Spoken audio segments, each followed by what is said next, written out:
If I knew a tenth of the stuff what I knew 10 years ago, it would be totally different. Hi, and welcome to another episode of the BHPN Podcast Series. I'm your host, Dr. Nik Whyte, and today I'm joined with Carl Carter, who is a registered massage therapist, a personal training specialist, as well as an instructor at Oxford College for massage therapy. Carl is the owner and founder of Apex Health and Fitness, and that's located in Ajax. Carl, thanks for joining us today. How are you, man? Doing phenomenal. How are you doing? I'm doing well. So you're an RMT, and you also do personal training. That's kind of an interesting combination. Yeah. Which of the two came first, and how did you fuse those two fields? Yeah. So I started 20 years ago with massage therapy. I started working in a gym, and then I started working out with a lot of personal trainers. And I started referring them clients and say, you know what? I think I'm going to become like a personal trainer also. So like 1 year into doing massage therapy, I decided to take the personal training course and started to do both. Okay, wow. So, I mean, they're pretty related as well. Yeah. And so this allows you to, train your clients in terms of their personal training goals. And then if you're noticing that they're having, say, an issue with muscle pain, or if they're requiring some treatment options, you're able to do that as well. Yeah. Okay, well, I think it's a nice comprehensive approach to your treatment process. Yeah, for sure. So you own a clinic in Ajax, Right, called Apex. Yeah. And how long have you guys been open for? Since 2010. 2010. Yeah. Okay, great. Tell us about why you decided to start your own business and your own location. Yeah, so I've been doing massage therapy and personal training for 20 years. And then I was working in 3 clinics, 3 spas, a gym, and a training studio. And you get to like a glass ceiling of like how much you can make as a sole proprietor. And then I decided to kind of take everything that I learned from everywhere that I worked and kind of make it a one-stop shop. Okay. So back in 2010, I decided to, get a couple of trainers, a couple other RMTs, a chiropractor, and I started kind of building Apex Health and Fitness. And then why I called it Apex Health and Fitness, because I wanted to bring you to the peak of your health and fitness, right? And then over the years to start growing the team, and I got to a point now where I have 4 other RMTs, 3 physios, 2 chiros, an osteopath, and about 8 personal trainers. Wow. Yeah. So it's a big team that you have. Yeah. Wow. So that took a lot. I mean, because now you're going from being a sole proprietor, you're going from being a provider to now being a business owner. Right? Was that trial and error, or what gave you that entrepreneurial drive? How did you learn how to do this? Yeah, it's trial and error, right? Yeah. In the beginning, you don't know what you don't know, right? So a lot of times I'll reach out to different friends that are in different types of businesses, because business is business, and like learning how to like get new clients, keep the clients you have, and retention is huge, right? Learning the different aspects of business when it comes to accounting, social media stuff, marketing, and there's so much different aspects behind the scenes, especially in healthcare, that I didn't know, right? Yeah. So I just kept picking the brains of other people, and then over the years with trial and error, the business started to grow. That's great. Yeah. Wow. And are there any particular areas of focus that your clinic has? Like, do you focus on athletes, or is it anyone? So at first, I was working out of my cousin's baseball training facility, so I started Apex in there, and I was focusing mainly on athletes, mainly baseball athletes. Right. And then what I started noticing was it was great. I helped a lot of athletes they got drafted. They went and got scholarships all over the States. We worked with hundreds of kids. But a lot of times, once they're in season or they're graduating and moving on, I was always finding a huge turnover, having to find new clients. Right. So we still train a lot of athletes, but we started to kind of work with more of the general public, right? So we have like a holistic approach where like, okay, if you're a physio or a chiro or personal trainer, we're all kind of working together to kind of help you get the best results you can. Okay, so you're kind of using the team to address specific concerns with your clients. So if someone develops an injury, you can refer them to your chiro or to your physio, or if they're needing, more intense training, then you can have one of your personal trainers take them on, and you might have different people for different styles, I guess, right? Yeah, I would say all the trainers or physio assistants, they're different. Some people will be more like, athletic based. Some people will be more like rehab based. Some people might be better for athletes or the general public. So I like the variety of different trainers that we have at Apex. Okay, so Yeah. that's really good to have that. So it's based on the client's goals and needs, I assume, right? Right. Okay. Right. And can you tell us, like, so where are you from? Were you born here in Canada? Where did you grow up? Tell us about that part of your Yeah. story. So my business and where I live is in Ajax, and I was born and raised in Ajax. Really? I may have left for like 2 or 3 years. I moved to Okay. Whitby and then came back, and I've always had the business in Ajax. That's great. So you're born and raised in Ajax, Yeah. grew up in Ajax. Yeah. And many people don't know this, but Ajax has a pretty big Black community. Yeah. Is that right? Yeah. Yeah. I think per 100 people in like all of Canada, I think we have the most. Yeah. It's Still a small place, but It we is have the most. Yeah. the most densely populated Yes. Black community, I think, in Canada. Yeah. Are they primarily of Caribbean descent, African, or do you know, or is it a combination of all? I think like growing up in Ajax, it was like my parents are from Trinidad. My Okay. dad lives in Tobago. My mom still lives in Ajax. Okay. Growing up, it was mainly, I would say, Caribbean descent, but Yeah. now it's starting to kind of change where it's a mix of African and Caribbean. Okay. Yeah. So that's interesting. So you're of a Caribbean background from Yeah. Trinidad and Tobago. Yeah. Your parents were immigrants. Yes. From there. Okay. Yeah, they came as teenagers. Yeah. Okay. While you were growing up in Ajax, did you live in a predominantly white community? Was it mixed? Was it or Black? What was it like? Growing up in Ajax, let's say in the 80s and early 90s, like in elementary school, I was probably one of maybe 3 Black kids in my class, one Okay. of 4 or 5. So it was predominantly white, but the demographic in Ajax has changed a lot over the past, see. let's say, 5 or 10 years. I see. Yeah. Okay. And then where did you do your higher education? Where did you do your RMT school? A place in North York, it's not there anymore, but it's called CCMH, the Canadian College of Massage and Hydrotherapy. It was an awesome school. I got a lot of friends from there. I learned a lot. It was phenomenal. Like if you want to become a RMT. And sorry, was that back in the 90s that you were in school? 2002 to 2004. Okay, Yeah. so that was, quite early on. You know, RMT is now a very popular field, but Yeah. but I'm sure it's changed over the years. Huge. What made you get into it? How did you find out about this field in the first place? Yeah, so in high school, just like a lot of people, I didn't know what I wanted to do, right? Yeah. I actually went to school to be an engineer, Okay. right? But I did a co-op placement at a place called Total Rehab in Ajax. Okay. And I was their first co-op student. And I decided to go to school to be an engineer, but they gave me a part-time job as a therapy assistant. And I Right. realized, you know what? This is what I kind of want to get into, Okay. right? So I went to school for a year and a half, and then I dropped out. And I realized, you know what? I want to get into healthcare because I really, really liked it. And then from there, I worked for a year and a half, went back to school, did the massage. After I did the massage, I did the personal training. And, the first year was rough, Mm-hmm. but after that, you got to stick with it. And, Yeah. I couldn't be happier. Okay, so it's a lot of working with your hands in the Yeah. RMT field. Is that physically strenuous? Like I always wonder, I get a massage and I can't imagine doing that all day long. How is that on your body? Yeah, you know what? Like, it would wear you down, right? You got Yeah. to take care of yourself. I think you got to go seek other people, right? Right. I see the chiropractor or physio anytime I start getting tendonitis in my yourself, elbows, yeah. right? I get acupuncture.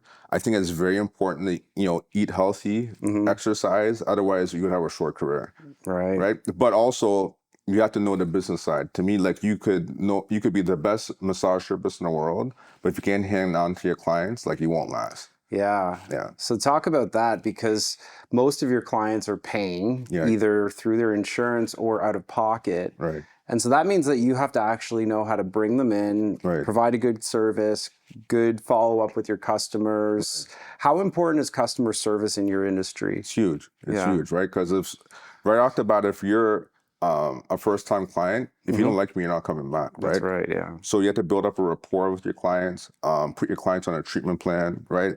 If you're coming in for relaxation, a lot of times I'll tell people to come maybe once every 6 to 8 weeks. But if there's something going on with you, I guess you should come more often, maybe once a week, once every Yeah. couple of weeks. I'll send you home with some like exercises, stretches, kind of go from there.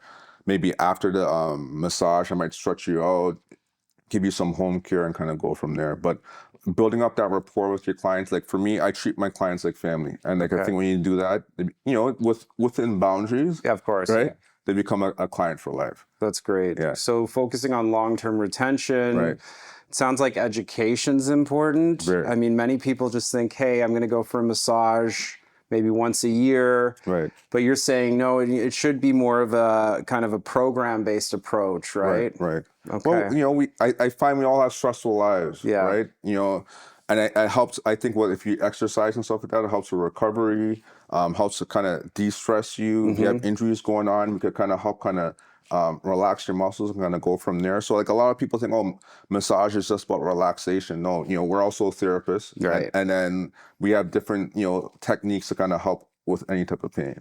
Okay. Yeah. What are the most common types of problems that you see in your practice? Is it neck pain? Is it lower back? What's the most common thing? I would say neck, low back, right? A lot of times people get tendonitis because of typing and stuff like that. Right. It could be tendonitis. Yeah, it's a combination of the three. Yeah. Okay.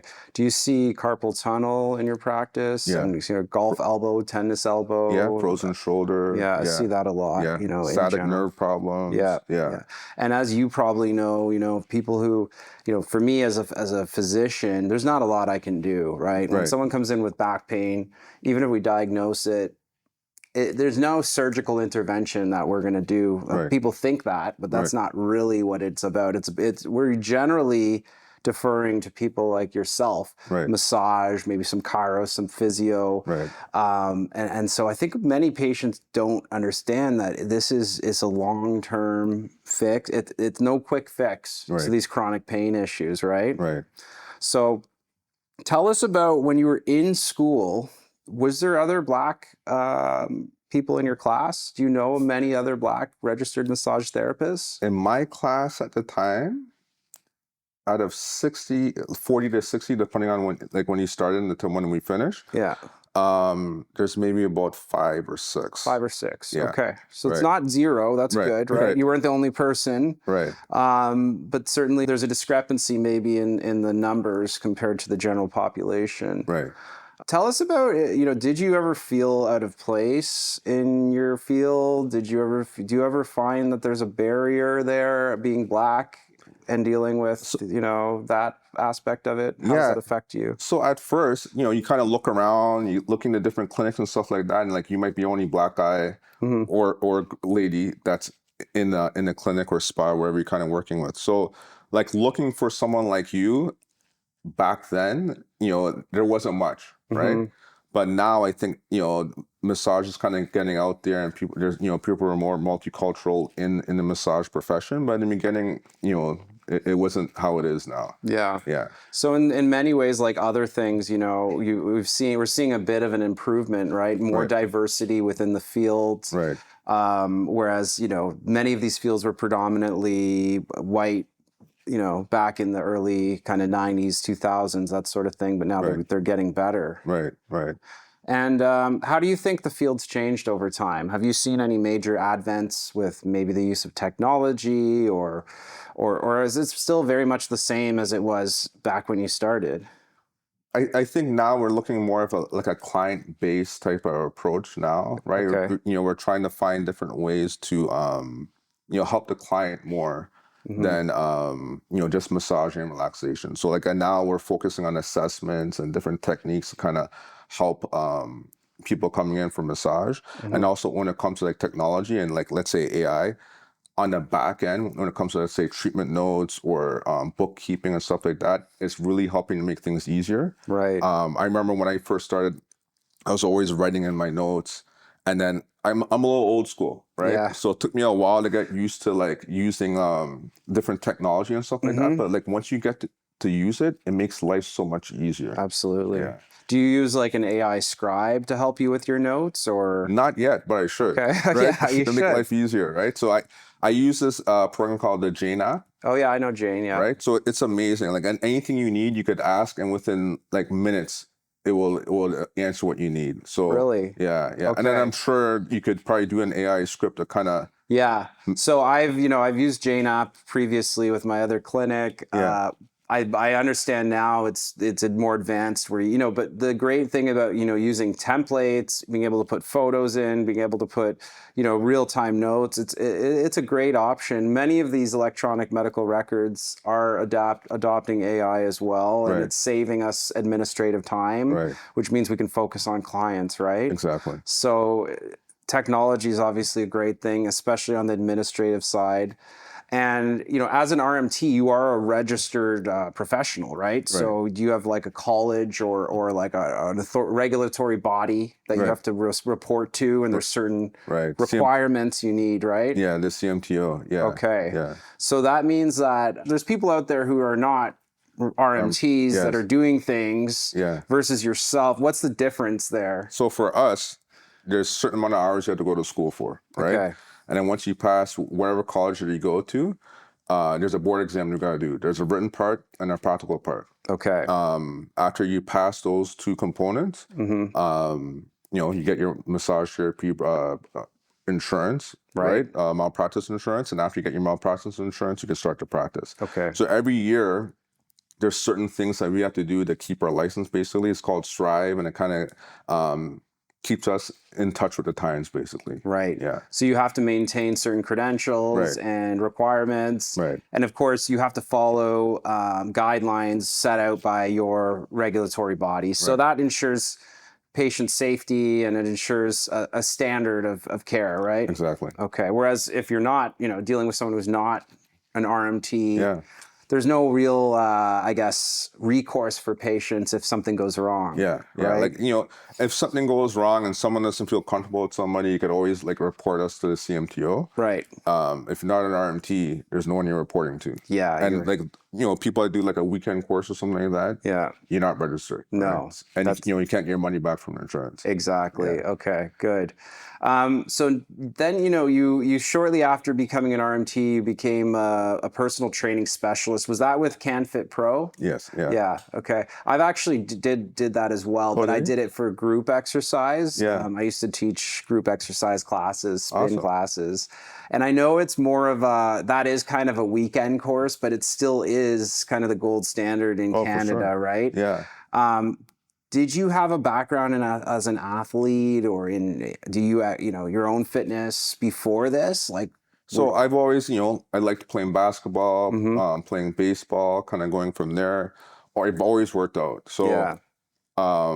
when I became a massage therapist and I started off in the gym for the first time, I used to work out with all the trainers, and they said, you know what, I like working out. Yeah. A lot of with massage therapy is anatomy, right? Mhm.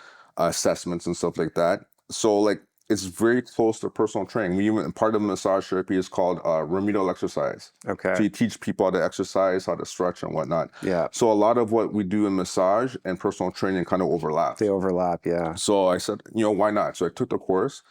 Again, I've been doing that for 20 years also. I also Okay. used to teach, I was a pro trainer for CanFit Pro for a few years. Oh, really? Okay. So I was running a business, I was doing massage, I was doing training, I was teaching for Oxford College for massage therapy. So Okay. it was insanely busy. Yeah, I can Yeah. imagine. And like you said, they overlap quite a bit, those two areas. Right. But I haven't came across many people who do both, which I think is interesting. What percentage would you say of your clients are you doing, say, massage for versus training? And are some of those people doing both? Yes. Can you break that down for us? Yeah. So for me, I love doing both of them. Yeah. Right. But I would say for me, it's 50-50. Okay. And yeah, I would say maybe 50 to 70% of my clients do both of them. Okay. Yeah. That's interesting. Yeah. Right. When you did your credentialing, and of course at the beginning you were working at a number of different studios or businesses or locations, what was the biggest barrier to starting your own? Tell us about that decision, because it's a big risk. And I think there are a lot of people in the audience who they're considering it, but pulling the trigger on that's a hard thing to do. Can you talk about that moment and that transition from, being a contractor to now being owning your own location? Yeah. To me, I think you don't know what you don't know. I always say that, right? And I think I didn't know. And I think that the biggest thing for me was that fear of taking that first step. And then when I did it, I was like, I wish I did it sooner. Right.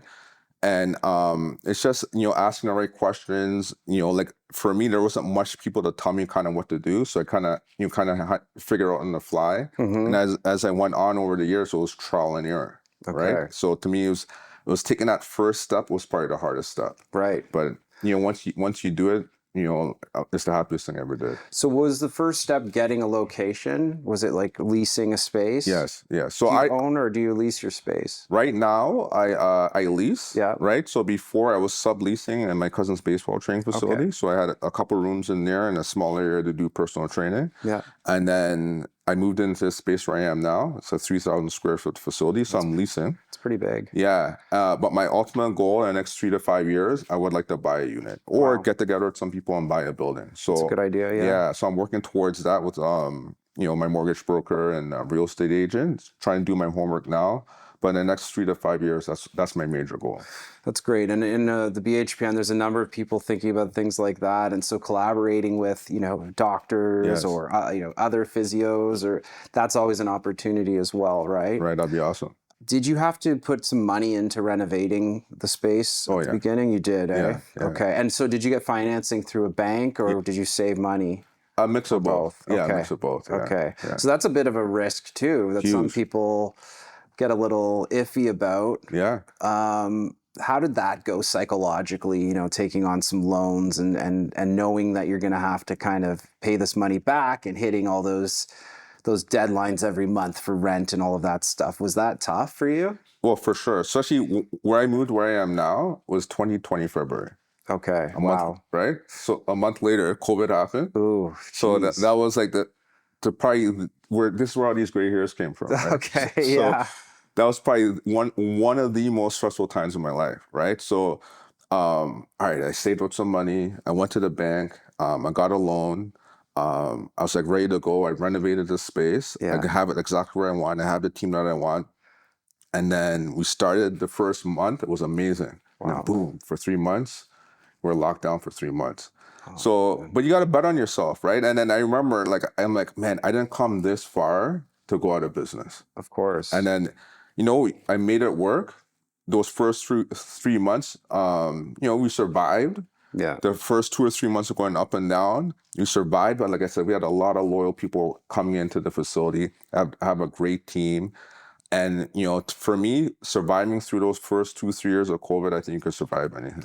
Yeah, it probably was a great learning. Huge. The resilience you have to have, right? Yeah. Because I was involved in a business too where we had just launched and we were doing great, and then COVID hit, and it was like it actually didn't survive, to be honest. But kudos to you for sticking it out. Yeah. And I imagine that must have been just gut wrenching, right? Oh, yeah. Because you don't know when it's going to end, and then Yeah. I think things open, and then they would shut down again, and you were at the mercy. It's not like the bank said, you know what, you don't have to pay us, Yeah. or you don't have to pay back your interest or whatever. No, there was no real. There wasn't much available for you, right? Yeah. Wow. Okay. So you get through COVID, Yeah. and then how did it go from there? Has it been smooth sailing? I'm sure there's ups and downs. Yeah, you know what? I think with business, there's always ups and downs. But as a business owner, you always have to have the right people around you and stay hungry. And you always have to strive to learn more. Yeah. Right? Like I've learned some stuff from BHPN. I learned some stuff from my accountant. Yeah. And just learning how to make your business better when it comes to marketing, because marketing is constantly changing, right? Social media, one day Instagram might be in, next day Facebook might be in, or it could be TikTok. So it's constantly changing. So I think stay on top of those things. But the main thing is customer retention. You have to know how to keep your clients. So I always tell people, like, if you can't keep the clients that you have, you'll never stay in business. No, I mean, that's the cost of acquiring a client is so high. Right. Getting them in the door is like a huge opportunity. And, we really need to focus on those people and bringing them back, 100%. right? And okay, so, another challenge that I find with any type of business, I've owned and operated some clinics. One thing is like trying to balance staffing, right? Like you always want to make sure you have enough staff, but you don't want to be overstaffed, right? You almost want to be slightly understaffed, Right. But it's such a tough one to predict as well. Can you tell us about that? Like with your administrative staff, your front desk, your cleaning staff. How do you find that balance? And is there times where you feel like you have too many staff or too little? Or what are you doing with that part? Yeah. So is, like I said, having the right people around you, especially in the front desk staff, the reception staff, like making sure they're competent and like they're helping you out, because if they're not, they can make your business a nightmare. But Yeah. the people that I have in front, they're absolutely amazing. They help make the business running.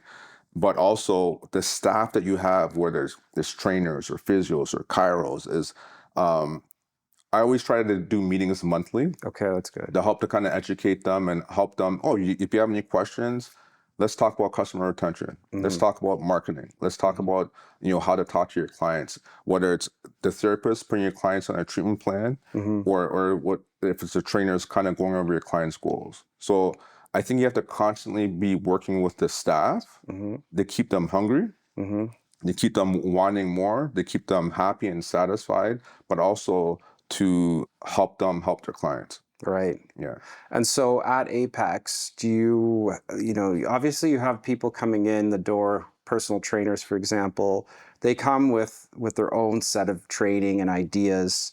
How do you make it so that everyone's delivering a similar product, a similar, idea, right? Because there's got to be a difference. There's got to be unity there between 100%. everyone. So how do you do that? Is that in that monthly training? Is that offering this kind of ideas and what do you do there? So when I interview, I kind of talk to you about, okay, what my goals are and what your goals are, right? I would meet with you like monthly. I'll meet with a group monthly and try to kind of go over each other's goals. And like, not everybody that comes to work at Apex is going to work out. And that's, with any industry, right? Yeah. So you just have to know when, okay, is this person going to work out or they're not going to work out, basically. And it's fine if they do and it's fine if they don't. But I would say most of my staff have been with me for at least 3, 4, 5+ years. So, if you go to any gym, most gyms have very high turnover, and most of the trainers I have with me have been with me for a while. And I think it's a good sign when a business is the same people that's working in there. It's really important, isn't it? Because that keeps clients coming back. Yeah. And you want to make sure the clients are going to be utilizing your staff, right? Not just you, right? Because otherwise, I'm sure you have a certain max, right? Right. So how do you incentivize your staff to continue working with you? What are you doing? Is it the culture of the the organization? Is it commission incentives? What are you doing to keep them staying with you? So I would say it's a combination of both, right? Every month I try to do a challenge. Okay. So whether it's, okay, who's the team member of the month, I give them like an award. Or like this month I'm doing, okay, who brings in the most amount of new clients or referrals? I'll give them like a gift card or something. Or it's just a culture, right? So I don't know if you remember our old TV show called Cheers. You remember Cheers? Yeah, I do remember Cheers. Yeah. So Cheers, one of the things is like where everybody knows your name. Yeah. Right? So that's the type of culture I try to do with, anyone that kind of comes in or anyone that's working with us. So anytime someone comes in, it's like you want them to make it like a family type of atmosphere. So like people feel comfortable coming to Apex Health and Fitness. Okay, that's awesome. For people who are interested in coming to see you at Apex, what should they expect? You have 3,000 square feet. So what do you have? What's the layout? Do you have a gym? Do you have cardio? Is it all personal training? Is there any individual stuff? How many rooms are there? What does it look like physically? Yeah. So when you come through your front door, we have a reception. We have about 4 treatment rooms for like physio, massage, chiro. And then when you go through the back, we have a big gym area to do personal training, boot camps, and whatnot. Okay, so do you offer personal training and do you do some boot camp stuff too? Yes. Okay, so that's nice. Talk about insurance, because that's something that people care about. Am I going to be able to use my insurance benefits when I come to see you? Right. So do you help people with that? And are most of like RMT, I assume, is covered, right? Right. Do you direct bill? Do people have to take it and submit it? How does that part work? And how important is that in your business as well? I think it's huge, right? I think We do direct billing. Okay. I think by doing direct billing really helps the clients out, It right? does, yeah. So not everybody's covered 100%. Some people are covered 80 or 90%, right? Yeah. And you just kind of pay the difference. But yeah, through direct billing for massage, physio, chiro, osteopaths, we do direct billing. Yeah. Trying to make it easier for the clients. We also do MBA billing. So if someone unfortunately gets in a car accident, we also do MBA billing. Okay. So yeah, for most of our services, we do direct billing. And do you notice a difference in terms of client satisfaction with the direct billing versus non? Oh, for sure. So Yeah. I find, a lot of people will call, and one of the first things if they're coming for therapy is, do you Yeah. do direct billing? Yeah. Right? Otherwise, because some places are kind of going away from doing direct billing. Yeah. But it takes a couple minutes for us to kind of do it. And if it's going to help you stay longer, of course we're going to do it. It does. I will tell you that I'm terrible at submitting my insurance benefits. I got a massage, a few months ago, and I finally got around to it. But there's been times where I forget, Right. and so if I can get the direct billing done, that's something I would, strongly prefer, and I think many people do prefer that. So would you say that anyone who's out there, owning in a situation like you, focus on trying to get direct billing? For sure. And that's one thing I think, whether it's physio, massage, chiro, the schools don't teach us that. No. Right? And I think it's important to learn it, right? And you don't know what you don't know, like I always say. So I think, go talk to somebody about how to do it. And it's really easy. Once you do about 5 or 10 of them, it's simplistic. Yeah. So I think it helps attract your clients. It helps keep your clients to stay. And like I said, the first thing someone asks you if they're looking for physio, massage, or chiro is, do you do direct billing? If you say no, it's probably high chance of going somewhere else. That's right. Right.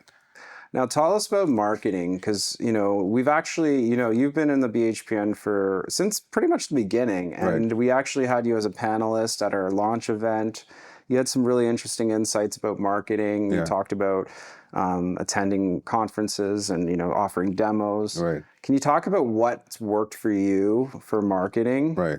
So for marketing, I would say the best thing that's worked for me over the past 20 years of me doing massage therapy is referrals and word of mouth, right? Okay. Yeah. And then I would say is going out, especially for massage, because it's hands-on, right? And people have to be comfortable with you when you're getting a massage. So I do a lot of massage demos for 10, 15, 20 minutes. So anytime there's a wellness show, or we go into retirement homes and do massages. Yeah, I've gone into retirement homes. I've gone into wellness shows. I go into businesses and just offer to do free 10 to 15-minute massages. And I think that gets people to feel comfortable with you and kind of go from there. I do social media stuff. I've done newspaper print. I've done, I'm always online doing something. But as a therapist, what works best for me is going out into the public close to where you are. Okay. And just doing their free massage demos. But I think it's very important to stay on top of your social media. Yeah. Social media is huge. You can't neglect that. And it's free. It's free. But hands-on is key for your field, right? Getting your hands on a patient, letting them see what it's like. Right. And I find a lot of times, for me, I'm fully booked, so I'm not trying to take any new clients, but I'm trying to do it for the rest of my staff. Yeah. So a lot of times, if you're a business owner, you're trying to build up your client base or other people's clients base, I think it's very important for the other people to come with you, right? Because a lot of times if I go somewhere, I went to Picoplex the other day, I'm massaging, and okay, let me get you booked in with somebody else. You massage me and I want to get massaged with you. Right? So people get comfortable with you right away. So it's very important to me to bring the whole staff, right? And to kind of go from there. Delegate everything to your staff, right? Right. You don't want to start, then people are going to want you, that problem we talked about. All right, so Carl, one of the themes that we see all the time is that in, our education, there's a lot of education about the technical knowledge, the healthcare knowledge, but there's really not much about being a business owner. Right. Did you get any training in your schooling about how to manage and operate a business? Very little. Very little. Okay. And if you talk to anyone I went to school with, they would say the same thing. And I find that's kind of across the board in healthcare. And I think it's very important. We're independent contractors. And I think it's very important for us to know how to be good business people when it comes to accounting, when it comes to marketing, when it comes to knowing how to pay your taxes and stuff like that. We're not taught to be business people. We're taught to be healthcare providers, and that's it. I think it's very important to last long term to be a good business person.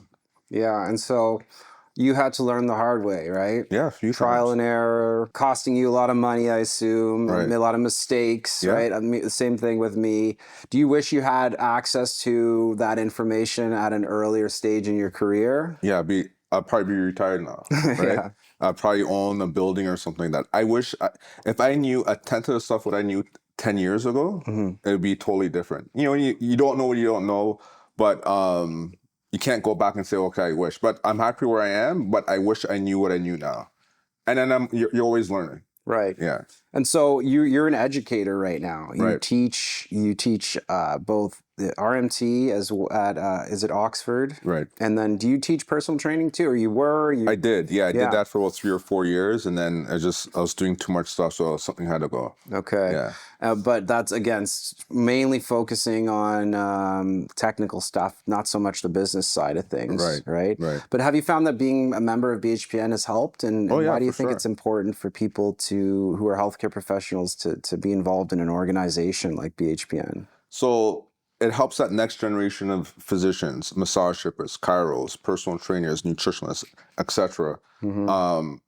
Stuff that we didn't know kind of when we first started. And when it comes to accounting, knowing how much money to save for taxes, I think a lot of people that are independent contractors don't save enough money for taxes. Yeah. They don't know, okay, you have to pay HST and you have to pay your personal tax, right?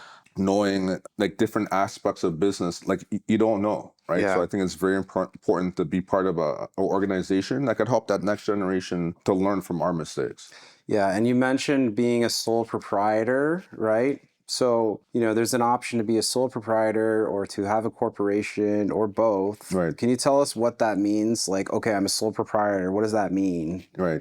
So as a sole proprietor, or an employee working for a business. So when you're working for a business, there's way less risk as an employee, right? The business takes out the taxes. They're gonna market for you and kind of go from there. With sole proprietor, there's probably less risk to the business, but you have a lot of freedom as a sole proprietor. But I find a lot of schools don't teach the sole proprietors what they have to do, basically, right? You still have to be in charge of your taxes. Technically, you're supposed to bring in your own clients as a sole proprietor, right? If you're working at a place, you have to provide a certain amount of, let's say, material, whether it could be as a massage therapist. Technically, you're supposed to provide your own sheets, help with marketing, your own lotion and stuff like that, help bring in new people. And then for me as a corporation, so last year I went from being a sole proprietor to being incorporated. There's different tax thresholds as an corporation as opposed to a sole proprietor, and it's more beneficial to be a corporation once you hit a certain tax bracket. That's right, yeah. So and there's like different options, and as a corporation as there are sole proprietor. Yeah. Right. Now, would you say most RMTs employees, or are they sole proprietors? And if they're let's say they're a sole proprietor where the clinic is paying them sort of like an overhead and they take a percentage for overhead costs. Like, let's say they're paying them per client. That's more of a sole proprietor structure versus per hour is more of an employee. Correct. Do you know what the percentage is roughly in the industry? I don't, but I would say 80% are sole proprietors. Okay. But most of the sole proprietors, they feel they're employees. They think they're employees. Right? Right, yeah. So, but that's not their fault. I don't think they know the difference between an employee and sole proprietor. Yeah. They don't teach us that in school. And I find like a lot of new clinics, spas, they don't educate their sole proprietors of, okay, what the difference between an employee and a sole proprietor is, right? What you're responsible for as an employee versus a sole proprietor. Yeah. So, when it comes to CRA's eyes, there's obviously a difference between an employee and sole proprietor. And I think as a clinic owner, you need to educate your people of, okay, this is what you're responsible for as a sole proprietor as opposed to an employee. Yeah, so a sole proprietor, essentially, there's pros and cons, but Right. the pros are you can deduct expenses related to your business operation, right? Right. You are your own business. So Right. if you're having to drive to different locations, you can, write off a portion of your gas, if you're having to spend money on your marketing, if you have to pay a percentage to overhead, that's considered, a deduction. Right. But you have to worry also about, HST. You have to worry about making sure that you're actually keeping your own books, because that's up to you. That's not up to the business. The business Right. doesn't have that liability risk. Right. That's your liability risk with the Right. CRA. So you're right. That's really important, and people need to understand that, because they don't want to end up in a situation where the CRA turns around and you realize you haven't paid taxes for the Right. last 6 years. You know what I Right. mean? Because the company may not be remitting taxes for you. Usually they're not Right. in that Right. case, right? Right. Whereas if it's an employee, there's a T4, they Right. take tax out of every paycheck and you're good, Right. right? And that's why Right. some people are like, oh yeah, I love tax season because I get money back. I don't love tax season, because that's when I end up owing money, right? Right. So when you own the business, whether you're a sole proprietor or own a corporation, often you have to pay tax later. You were supposed, you may not be caught up, right?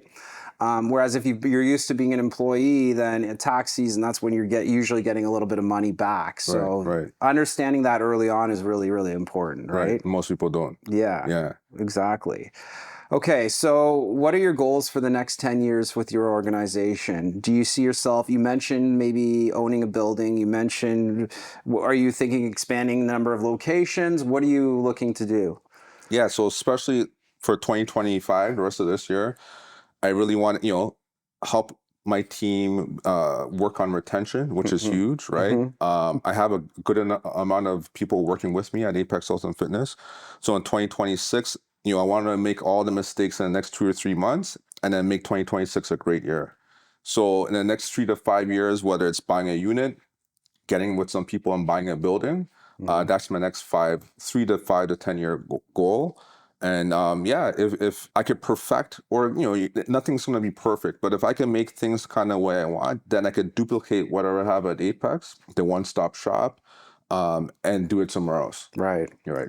And you mentioned that you have a plan to get, purchase property. Right. Some people don't know this, but it takes a few years usually to get all of your documents in order, right? Right. So some things that the bank wants to see, I don't know if you've spoken to them, but they're going to want to see, your financial statements, usually for the last 2 years. Right. They want to see your revenue. Right. They want to see your retained earnings. Right. They're probably going to look at your own personal situation as well. Right. So I imagine you're thinking about all those things now. You're trying to put all your ducks in a row. Right. Work on your personal credit. Right. Work on the business credit. Right.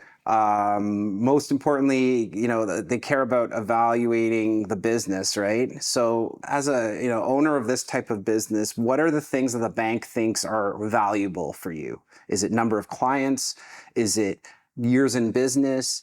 Is it retained earnings? Is it assets? Like, what are the things that the bank cares about when they're thinking, hey, we're going to give this guy a mortgage? Right. So actually, I just talked to my mortgage broker about that, actually. Okay. So, they want to see your T1 general, right? They want to see your finances for like the past 3 years, right? They want to see how much credit you have and what your credit score looks like. Yeah. They want to see how much money is coming in for the past 3 years from Apex. And then depending on whether you want to get a unit or get together with people and get a building or get a building on your own, they want to know how much it is and see, okay, well, can the money you're bringing in support what you want to buy, right? Yeah. And then also, you're going to look at, okay, well, if you're paying X amount of dollars in rent, cannot cover the mortgage, and kind of go from there. So there's about 5 or 6 things that my mortgage broker sent me. He says, okay, I want you to kind of work on this over the next couple of weeks. Yeah. And for me, I'm not buying it now, but I just want to put myself in a position that if something kind of comes up, I'm ready.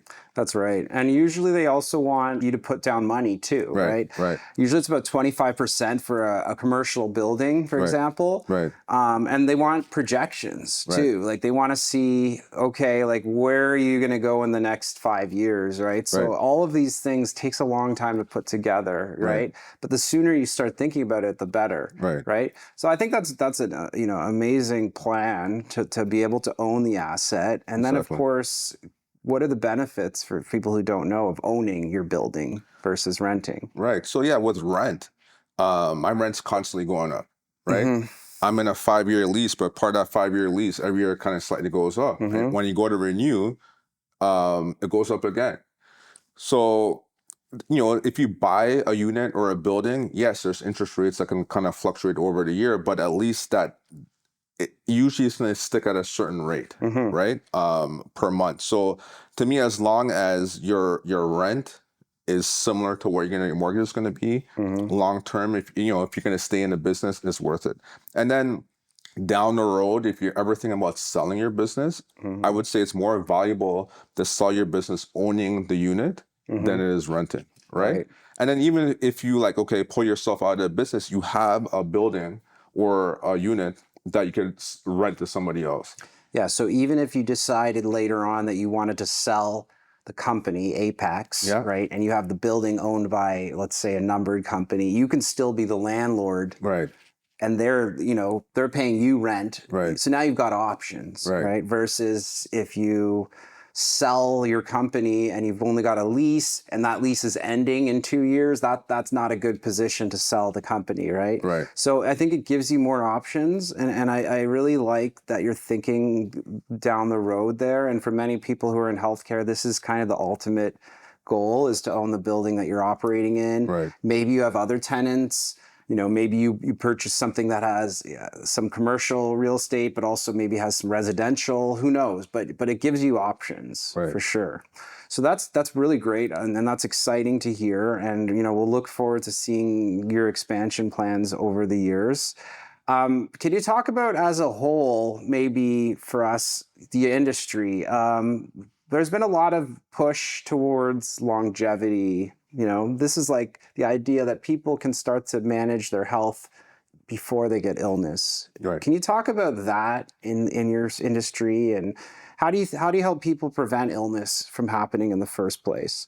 So yeah, I think prevention is huge, right? When it comes to nutrition, when it comes to working out, a lot of, let's say, heart disease, type 2 diabetes could be the way you eat, right? So I think educating people on eating properly, it will help people, in the healthcare system, not be as taxed, right?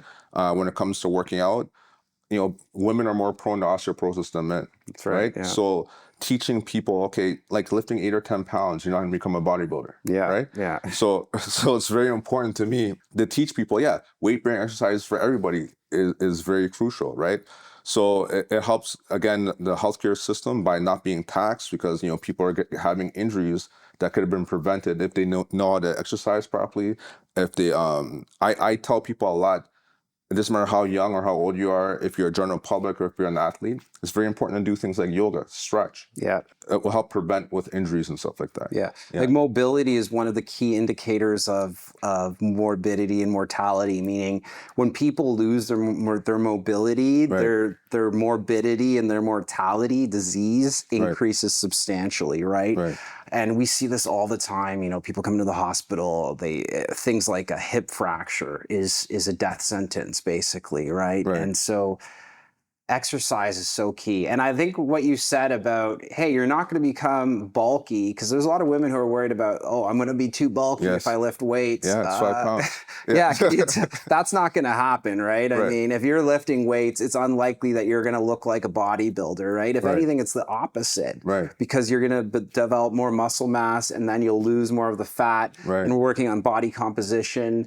And so I think that's really, really important that people understand weight training is so key, and it's really is recommended for everyone, right? Everybody, yeah. How often should people be doing weight training for the average person? I'd say 3-4 times a week, right? The 7 days in a week. Yeah. I think it's important to do things like cardio, right? Yeah. If you're doing cardio for at least 20, 21 minutes, do that about 3-4 times a week. And weight bearing exercises, the same thing, about 3 or 4 times a week. But like knowing, having a balanced diet is Really crucial. important. Yeah. Okay. And for people who aren't sure, okay, what does my insurance cover? Are you able to work with their plans and kind of spread it out amongst your providers? Like I know, like for example, my plan, they'll only give me so much with a chiro, so much with a physio, so much with an RMT. How do I Right. make sure that I'm going to be getting everything I need? Like if I come to you, is that something you guys do with clients? And okay, today you have to see John the chiro just because of this, but everyone's on the same page. Is that something you cater to? Yeah, for sure. So like as soon as you come in and like, I'm not sure like what I'm covered for. It's a 2-minute phone call. Okay. Okay, let's call your provider. Yeah. Let's see what you have. Okay, I have 500 of this, 1,000 of this, 2,000 of this. And then we kind of, obviously with your consent, we kind of work with each other and say, hey, look, you know what? Work on that person's shoulder and then I would address it basically, right? Yeah. So everyone, we work hand in hand to kind of help get the person their best results. Okay. And so you're located in Ajax. Right. And are you taking on new clients still? Yeah, always. You are? Okay. And so for people who want to find you, what's your website, and do you have social media as well? Yeah, so it's Apex Health and Fitness on social media, and then it's apexhealthandfitness.ca on the website. apexhealthandfitness.ca. Okay. Yeah. And they could just give you guys a call. You're willing to do like a consultation for them? Yeah. So on the personal training side, I do Yeah. free assessments and consultations, Okay. right? And then for physio and chiro, you could get it covered through your benefits. Yeah. We do assessments for physio and chiro also. Okay. Yeah. Well, Carl, thank you so much for joining us today. It's an amazing story to hear how you came from, being a sole proprietor and operating as a provider to now owning your own clinic and your own gym. And we're really excited to see where this goes. And we always appreciate you taking the time to come out. Thanks for having me. Thank you. All right.